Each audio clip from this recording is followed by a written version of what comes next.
महाराणा प्रताप का पार्ट 2 यानी कि हल्दी घाटी युद्ध के बाद का दृश्य मैं आप लोगों को बता देता हूं। हल्दी घाटी युद्ध के बाद क्या हुआ कि महाराणा प्रताप जी हल्दी घाटी युद्ध के बाद निकलने के बाद क्या करते हैं, सीधे पहुंचते हैं कोलियारी गांव। कोलियारी गांव, और कोलियारी गांव पड़ता है उदयपुर में। यहां पर महाराणा प्रताप जी अपनी घायल सेना का इलाज करवाते हैं। जो महाराणा प्रताप की सेना घायल हुई थी तो सेना का प्राथमिक उपचार कुछ देर के लिए कोलियारी गांव में रुकते हैं। प्राथमिक उपचार, अपनी सेना का प्राथमिक उपचार महाराणा प्रताप कोलियारी गांव में करवाते हैं। कोलियारी गांव पड़ता है उदयपुर में। हल्दी घाटी युद्ध के तुरंत बाद महाराणा प्रताप ने कोलियारी गांव में शरण ली और कोलियारी गांव पड़ता उदयपुर में। महाराणा प्रताप जी कोलियारी गांव उदयपुर में पहुंचने के बाद क्या करते हैं, आप ध्यान से देखना। कोलियारी गांव उदयपुर में पहुंचने के बाद महाराणा प्रताप जी अपनी अस्थायी राजधानी बना लेते हैं। हल्दी घाटी युद्ध के बाद महाराणा प्रताप की अस्थायी राजधानी, और ये अस्थायी राजधानी बनाते हैं वो आवरगढ़ को। याद रखना, महाराणा प्रताप की अस्थायी राजधानी आवरगढ़, और आवरगढ़ कमलनाथ पर्वत पर स्थित एक टीला था। कमलनाथ पर्वत पड़ता है उदयपुर में। इसे महाराणा प्रताप अपनी अस्थायी राजधानी बनाते हैं। तो महाराणा प्रताप की अस्थायी राजधानी थी आवरगढ़। महाराणा प्रताप ने अपनी अस्थायी राजधानी आवरगढ़ को बनाया, और प्रताप हल्दी घाटी युद्ध के बाद कुंभलगढ़ दुर्ग में जाकर शरण लेते हैं, और कुंभलगढ़ दुर्ग महाराणा प्रताप शरण ले लेते हैं। जब कुंभलगढ़ दुर्ग में जाकर शरण ले लेते हैं, आवरगढ़ से मुगल सेना का ध्यान रखते हैं। और इस बीच में अकबर नवंबर 1576 में अकबर अब स्वयं आ रहा है। नवंबर 1576 में अकबर आता है और उदयपुर पर आक्रमण कर देता है। और उदयपुर पर आक्रमण करके अकबर उदयपुर का नाम रख देता है मोहम्मदाबाद। उदयपुर का नाम रख देता है अकबर मोहम्मदाबाद।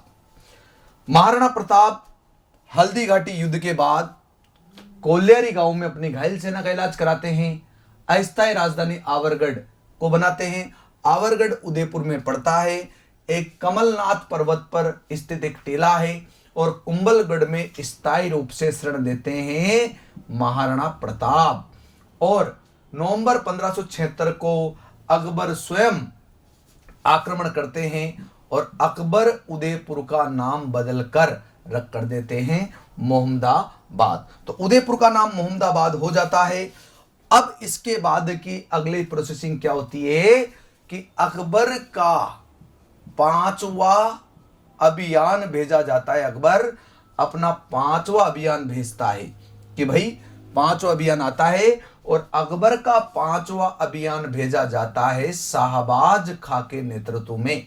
शाहबाज खां आता है, पहले 1577 में आया, कोई सफलता नहीं मिली। फिर 1578 में आया। अब शाहबाज खां को सफलता मिलेगी, क्योंकि शाहबाज खां डायरेक्ट कर देता है कुंभलगढ़ पर आक्रमण। तो 1578 में कुंभलगढ़ पर आक्रमण होता है। महाराणा प्रताप कुंभलगढ़ से निकलकर सीधा चला जाता है गोकुंदा की पहाड़ियों में। तो गोकुंदा की पहाड़ियों में जब महाराणा प्रताप जाता है, महाराणा प्रताप सोचता है कि इधर तो अकेला ही में मुगल सेना का सामना कर लूंगा, क्योंकि गोकुंदा की पहाड़ियां सकड़ी पहाड़ियां हैं, और सकड़ी पहाड़ियों में एक ही घुड़सवार मार सकता था। और एक घुड़सवार जब सकड़ी पहाड़ियों में निकलने के बाद जब वहां पहुंचेगा, साइड में महाराणा प्रताप खड़े थे कि भाई जितने भी जो भी आएगा वो साइड में ही जाएगा, क्योंकि अकेला सैनिक निकलेगा। महाराणा प्रताप अकेले सैनिक के लिए काफी थे। 1578 में जब महाराणा प्रताप गोकुंदा की पहाड़ियों में चला जाता है, तो कुंभलगढ़ की जिम्मेदारी अपने मामा को दे जाता है। मामा का नाम है मान सिंह सोनगरा। और 1578 में ये शाहबाज खां कुंभलगढ़ पर आक्रमण कर देता, तो यहां होता है कुंभलगढ़ का युद्ध। और कुंभलगढ़ का जब युद्ध होता है, तो कुंभलगढ़ के युद्ध में अकबर की सेना का जो प्रधान सेनापति था ये शाहबाज खां था, और उससे युद्ध करता है प्रताप का मामा, और प्रताप के मामा का नाम है मानसिंह सोनगरा। और मानसिंह सोनगरा युद्ध में लड़ते मारे जाते हैं, लड़ते मारे गए। और कुंभलगढ़ दुर्ग पर शाहबाज खां का अधिकार हो जाता है। ये मेवाड़ का अजय दुर्ग था, जिसे पहली बार अगर किसी ने जीता तो ये शाहबाज खां ने जीता। और शाहबाज खां फिर आए थे 1579 में। कह सकते हो कि शाहबाज खां जो अकबर के द्वारा भेजा गया था, ये कितनी बार भेजा गया था? टोटल 3 बार भेजा गया था। अब कुंभलगढ़ महाराणा प्रताप के हाथों से निकल जाता है, और कुंभलगढ़ महाराणा प्रताप के हाथों से निकलने के बाद महाराणा प्रताप की दयनीय स्थिति कमजोर हो जाती है। और महाराणा प्रताप यहां से कुंभलगढ़ से हारने के बाद प्रताप की दयनीय स्थिति इतनी कमजोर हो जाती है कि वो दर दर भटकते हैं। और जब वो दर दर भटक रहे थे, उसी दौरान यानी कि कहा जाता है कि एक रास्ता बंद हो जाता है तो ऊपर वाले कई रास्ते खोल देता है। तो अब क्या हुआ कि प्रताप की सहायता करने के लिए, कभी प्रताप की सेना में रहा था मंत्री पद पर ताराचंद, वो ताराचंद का भाई भामाशाह प्रताप की सहायता करेगा। तो देखिए आप, हल्दी घाटी युद्ध के बाद प्रताप की आर्थिक सहायता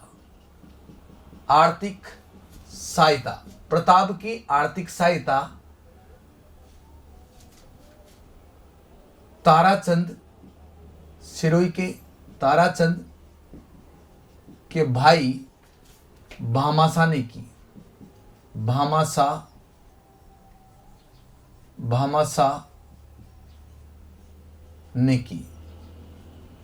की चूलियाग्राम के समीप पहुंचकर।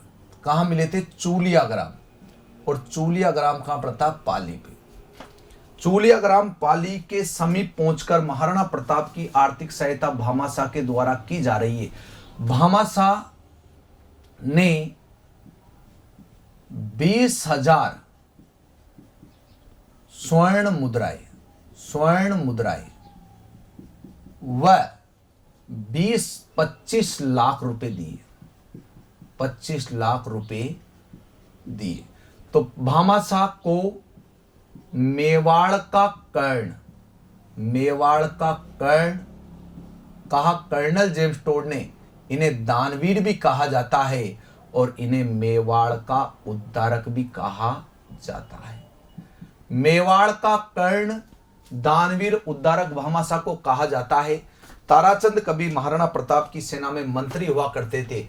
जैसे ही प्रताप को आर्थिक सहायता मिलेगी, प्रताप सेना का पुनर्गठन करेगा। सेना का पुनर्गठन किया। महाराणा प्रताप ने वापस अपनी सेना का पुनर्गठन किया। जब सेना का पुनर्गठन कर लिया तो अब अकबर का छठा अभियान आ रहा है। और अब 1580 के आसपास अकबर ने अब्दुल रहीम खान खाना को भेजा। और अब्दुल रहीम खान खाना को यह पता नहीं था कि प्रताप सेना का पुनर्गठन कर चुका है। जब अब्दुल रहीम खान खाना आता है तो प्रताप के पुत्र अमर सिंह के द्वारा अब्दुल रहीम खान खाना के परिवार को बंदी बना लिया जाता है। और जब बंदी बनाकर प्रताप के सामने अमर सिंह उसके परिवार को पेश करता है तो महाराणा प्रताप नाराज होता है। महाराणा प्रताप बोलता है अमर सिंह से कि भाई मैं औरतों की इज्जत करता हूं। महाराणा प्रताप की सफलता के पीछे एक ही कारण था कि महाराणा प्रताप ने अपने जीवन में औरतों की बहुत इज्जत करी थी। महाराणा प्रताप अपने पुत्र अमर सिंह पर नाराज होकर बोलता है कि सकुशल इस परिवार को पुनः वहीं छोड़ के आओ जहां से आप लाए थे। जब परिवार को सकुशल छोड़ दिया जाता है तो अब्दुल रहीम खान खाना पुनः लौट जाता है। जब अब्दुल रहीम खान खाना पुनः लौट जाता है तो इसके बीच में अकबर का चाचा शेरिमा का सुल्तान, अकबर का चाचा आता है।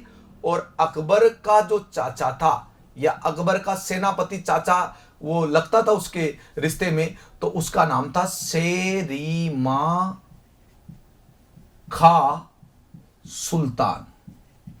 ये अकबर का चाचा आता है कि मेरे को जान दो, अब तुमसे पार पड़ेगी नहीं। 6 अभियान तुम भेज चुके हो, अब जब 6 अभियान चले गए तो मेरे को जान दो। ये शेरिमा का सुल्तान अपनी सेना को लेकर आया और 1582 में दिवेर का युद्ध हुआ। दिवेर का युद्ध, और दिवेर का युद्ध हुआ, इधर तो था सुल्तान, या बोल देते हैं एक तरफ तो थी प्रताप की सेना, और प्रताप की सेना में था अमर सिंह, और दूसरी तरफ थी अकबर की सेना, और अकबर की सेना और प्रताप की सेना में हो गया आमना सामना। आमना सामना बोल दो या मुठभेड़ बोल दो। जैसा कि आपको पता है प्यारे विद्यार्थियों, जब दो भिड़ते हैं तो तीसरा परिणाम निकलता है, और तीसरा परिणाम निकला प्रताप की सेना जीत गई और अकबर की सेना हार गई। यानी भाई साहब इस युद्ध में दृश्य इतना खतरनाक था, दिवेर का युद्ध राजसंबंध में हुआ था। इस युद्ध में इतना खतरनाक दृश्य था कि अकबर की सेना ने प्रताप की सेना के सामने युद्ध करने से घुटने टेक दिए, और प्रताप की सेना के सामने अकबर की सेना को भागना पड़ा। इसलिए दिवेर के युद्ध को मेवाड़ का मैराथन मैराथन कहा जाता है, और मैराथन कहते हैं दौड़ को। कर्नल जेम्स टोड ने इस युद्ध को मेवाड़ का मैराथन कहा था। कर्नल जेम्स टोड ने कहा था कि अकबर की सेना लड़ी नहीं, अकबर की सेना वापस भगी थी। हाड़ौती के विद्यार्थी बोलते हैं कि मेवाड़ का मैराथन नहीं है, ये मेवाड़ की डापर थी, ये मेवाड़ की बुसट थी, ये मेवाड़ की दौड़ थी, है ना। कहने का मतलब है ये यहां से सेना भाग जाती है। और पहली बार 1576 के बाद पहली बार अकबर को इतना गहरा झटका लगा था कि जब उसकी सेना भगी थी तो अकबर बड़ा आश्चर्यचकित हुआ कि प्रताप की सेना में ऐसा क्या आ गया कि अपनी सेना वहां से भाग कर खड़ी हो गई। यानी कि कह सकते हो आप कि 1576 के बाद ये महाराणा प्रताप की पहली जीत थी, और महाराणा प्रताप का आत्मविश्वास इस युद्ध से लौटा था। इसलिए मेरा मानना है कि आने वाले एग्जामों में यह चीज निश्चित रूप से होगी। दिवेर के युद्ध को प्रताप का आत्मगौरव कहा जाता है। प्रताप का आत्मगौरव, आत्मसम्मान किस युद्ध को कहा? ज्यादातर बच्चे हल्दी घाटी युद्ध को करेंगे, लेकिन याद रखना हल्दी घाटी युद्ध को प्रताप का आत्मगौरव कहा जाता है। अब जब अकबर ने सारी कोशिशें कर ली तो अंत में अकबर 7वां अभियान फिर भेज रहा है, और वो 7वां अभियान जिस व्यक्ति के नेतृत्व में भेजा जा रहा है वो ऐसा इंसान है कि खुद ही योग्य नहीं है। वो महाराणा प्रताप के पास पहुंचने से पहले ही उसने रास्ते में ही दम तोड़ दिया था, और ऐसा अभियान आ रहा है 7वां अभियान।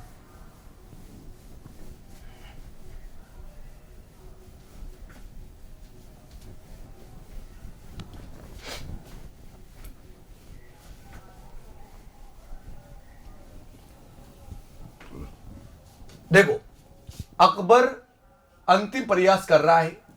अकबर ने अपना अंतिम व 7वां अभियान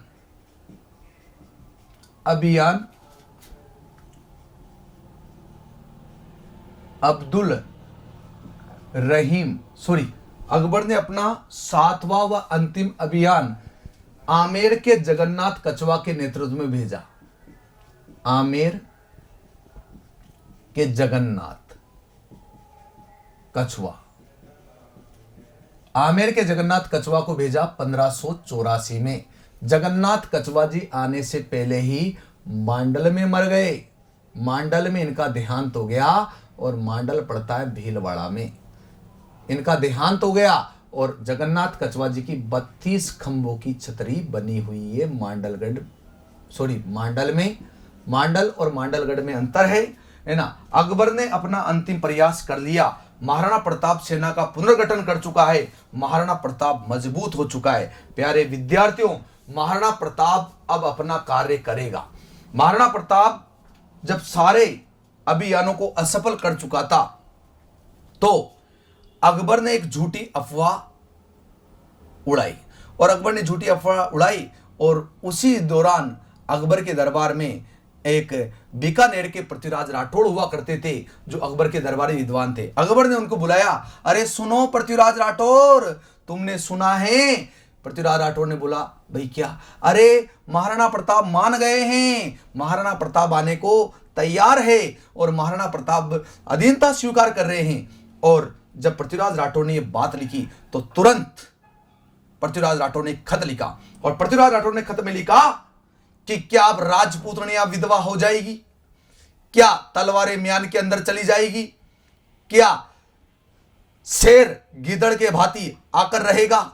जब ऐसा पत्र लिखा और उस पत्र को जैसे ही महाराणा प्रताप ने पढ़ा, महाराणा प्रताप आग बबूला हो गए और उन्होंने कहा, महाराणा प्रताप ने, कि भूखा प्यासा रह जाऊंगा लेकिन मेवाड़ की रक्षा करूंगा, सब आराम और सुख त्याग दूंगा लेकिन मेवाड़ को अपने हाथ से नहीं जाने दूंगा। ये महाराणा प्रताप जी ने बोला था और महाराणा प्रताप जी तेज गुस्से में खड़ा हो गए। मेरी बात सुनना मित्रों, महाराणा प्रताप कभी हारे नहीं और अकबर कभी जीते नहीं। अकबर की सेना में दम था लेकिन महाराणा प्रताप के सीने में दम था। भूखा प्यासा रह जाऊंगा लेकिन मेवाड़ को अपने हाथों से नहीं जाने दूंगा। मेवाड़ का जो क्षेत्र था अकबर के लिए बहुत महत्वपूर्ण था। एक बार तो अकबर ने यहां तक बोल दिया था कि हम भारत का तुम्हें आधा हिस्सा दे देंगे, तुम हमें मेवाड़ दे दो। महाराणा प्रताप ने प्रत्युत्तर में जवाब दिया, इस मेवाड़ की रक्षा के लिए, आन बान शान के लिए अगर महाराणा प्रताप मिट भी गया तो भी महाराणा प्रताप को कोई अफसोस नहीं होगा, लेकिन मेवाड़ किसी भी कीमत पर मैं किसी के हाथों में नहीं जाने दूंगा। तो मित्रों, प्रताप ने सेना का पुनर्गठन कर लिया। एक इंसान था लूणा चावंडिया। लूणा चावंडिया, लूणा चावंडिया की राजधानी थी चावंड। ऐसा बताया जाता है कि लूणा चावंडिया सिरोही का था और राजधानी चावंड, और चावंड पड़ता है उदयपुर में। महाराणा प्रताप ने लूणा चावंडिया को कहा कि चंडा, लूणा चावंडिया को 1585 में पराजित किया और प्रताप ने 1585 में चावंड को राजधानी बनाया। चावंड को राजधानी, जो प्रताप की संकटकालीन राजधानी थी। प्रताप की संकटकालीन राजधानी पूछे तो चावंड बताना है संकटकालीन राजधानी। हल्दी घाटी युद्ध के बाद प्रताप की स्थायी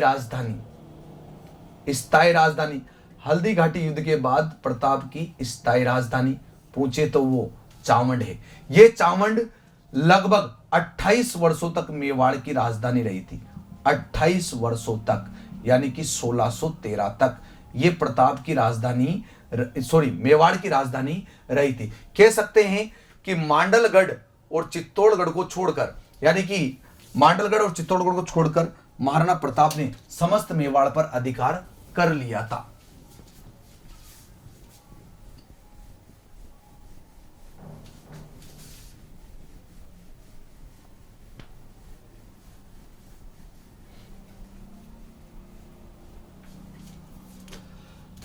प्रताप ने धीरे धीरे सभी क्षेत्रों को जीत लिया था।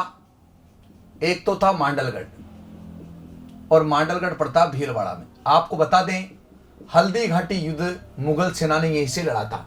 मुगल सेना का इस पर अधिकार था। अगर आपसे पूछा जाए कि मुगल सेना ने प्रताप के विरुद्ध जो हल्दी घाटी का युद्ध लड़ा था वो किस दुर्ग को केंद्र बनाकर लड़ा था, तो वो मांडलगढ़ दुर्ग को केंद्र बनाकर मुगल सेना ने हल्दी घाटी का युद्ध किया था महाराणा प्रताप से। तो मुगल सेना का अधिकार था इस पर, और मुगल सेना ने इसको अपना केंद्र बनाया था। हल्दी घाटी युद्ध के समय मुगल सेना का केंद्र यह था। और एक चित्तौड़गढ़, मांडलगढ़ और चित्तौड़गढ़ को छोड़कर प्रताप ने समस्त मेवाड़ पर अधिकार कर लिया था। प्रताप ने समस्त मेवाड़ पर अधिकार, महाराणा प्रताप का मांडलगढ़ और चित्तौड़गढ़ को छोड़कर समस्त मेवाड़ पर अधिकार हो गया था। ऐसा बताया जाता है कि 19 जनवरी 1597 को राजधानी चावंड में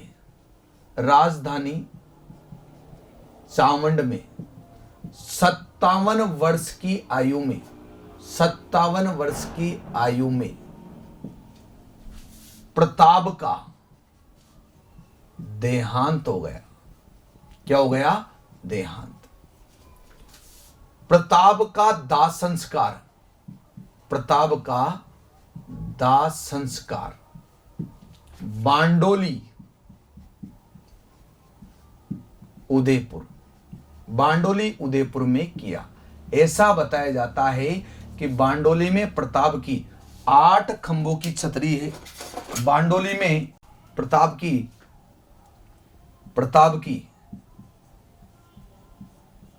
8 खंभों की छतरी, प्रताप की 8 खंभों की छतरी है। और छतरी के समीप केजड़ बांध बना है, केजड़ बांध। और एक केजड़ बांध बना है मथाई नदी पर। कौन सी नदी पर प्यारे विद्यार्थियों? मथाई नदी पर। महाराणा प्रताप का देहांत 57 वर्ष की आयु में हुआ था। और महाराणा प्रताप की मुसीबतों में और महाराणा प्रताप के दुखों में इनका साथ दिया था इनकी पत्नी ने। और उस पत्नी का नाम था अजमादे पंवार। अजमादे पंवार। और अजमादे पंवार से ही जिस राजकुमार का जन्म हुआ था वो राजकुमार था अमर सिंह। अमर सिंह नामक पुत्र का जन्म यानी कि अजमादे पंवार से हुआ था। तो कहने का मतलब यह है, महाराणा प्रताप ने उम्र भर भूखा प्यासा रहकर भी, पहाड़ों में सोकर भी महाराणा प्रताप ने मेवाड़ की रक्षा करी, लेकिन मेवाड़ को अपने हाथ से जाने नहीं दिया। इसलिए महाराणा प्रताप को वीर शिरोमणि महाराणा प्रताप बोला जाता है, जिसने मेवाड़ की रक्षा के लिए अपने नींद चैन सब त्याग दिया, लेकिन मेवाड़ की रक्षा में लग गए थे। अब मैं आपको एक महत्वपूर्ण चीज बताता हूं। आप लोगों को महाराणा प्रताप पढ़ा दिया जाता है, लेकिन महाराणा प्रताप के जीवन में उस दौरान साहित्य की घटनाएं भी घटी है और साहित्य की रचनाएं भी हुई है, लेकिन आप लोगों को महाराणा प्रताप जी के साहित्य के बारे में कोई भी नहीं बताता है। तो मैं आपको बताता हूं, महाराणा प्रताप के दरबार में सेना में वीरता और त्याग बलिदान की भावना जागृत करने के लिए यानी कि 2 चारण जाति के कवि रहते थे। एक का नाम था माला सांधु व एक का नाम था रामा सांधु। माला सांधु और रामा सांधु ने प्रताप की सेना में वीरता, त्याग और बलिदान की भावना जागृत करने के लिए माला सांधु के द्वारा एक ग्रंथ लिखा गया था। उसका नाम था प्रताप का झूलना। प्रताप का झूलना। ये सेना में वीरता और त्याग और बलिदान की भावना जागृत करने के लिए सेना से बोला करता था कि प्रताप की ओर झुको, प्रताप पर अपनी जान न्यौछावर करने का तुम प्रण लो। यह ग्रंथ लिखा था माला सांधु के द्वारा। और हेमरतन सूरी, आपने नाम सुना होगा, हेमरतन सूरी नामक विद्वान ने ग्रंथ लिखा था गोरा बादल पद्मनी चरित्र चौपाई। गोरा बादल पद्मनी चरित्र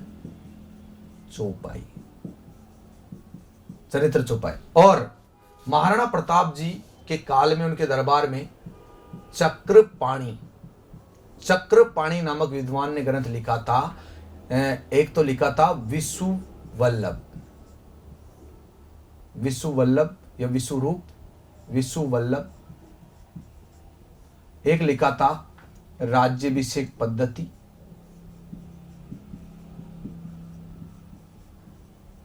एक लिखा था मूरत माला।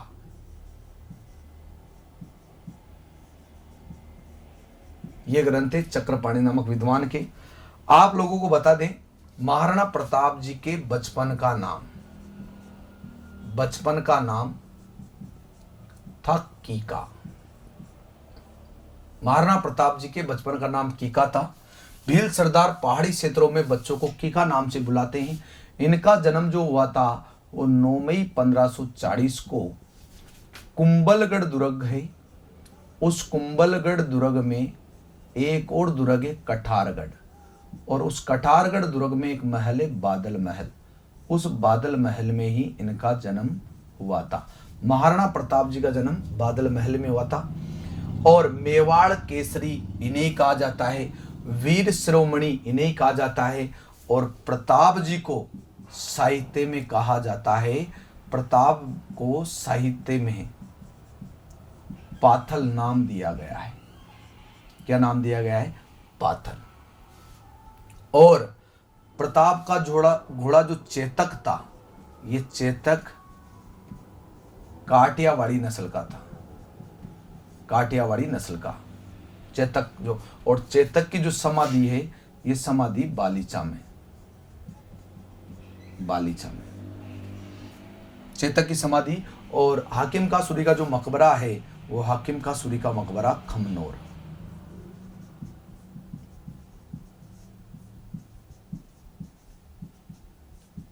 खमनोर, और खमनोर पड़ता है राजसमंद में।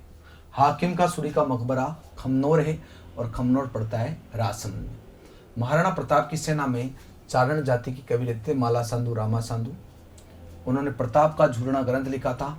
हेमरतन सूरी ने गोरा बदल पद्मिनी चरित्र चौपाई ग्रंथ लिखा था। और चक्रपाणी नामक विद्वान ने विश्व वल्लभ राज्याभिषेक पद्धति और मूर्तमाला ग्रंथ लिखा था। और प्रताप के बचपन का नाम कीका था। 9 मई 1544 को कुंभलगढ़ के कटारगढ़ दुर्ग में बादल महल है उसमें महाराणा प्रताप जी का जन्म हुआ था। और प्रताप का जो साहित्य में प्रताप का जो नाम है वो पातल है। प्रताप का घोड़ा चेतक काठियावाड़ी नस्ल का था जिसकी समाधि बालीचा में है। और हाकिम का सूरी का मकबरा खमनोर राजसमंद में है। तो ये महाराणा प्रताप जी के बारे में मैंने आप लोगों को बता दिया है ना। अब नेक्स्ट वीडियो मेवाड़ के इतिहास का आने वाला है ना। तो रोज आपको वीडियो मिलेंगे। धन्यवाद सभी विद्यार्थी।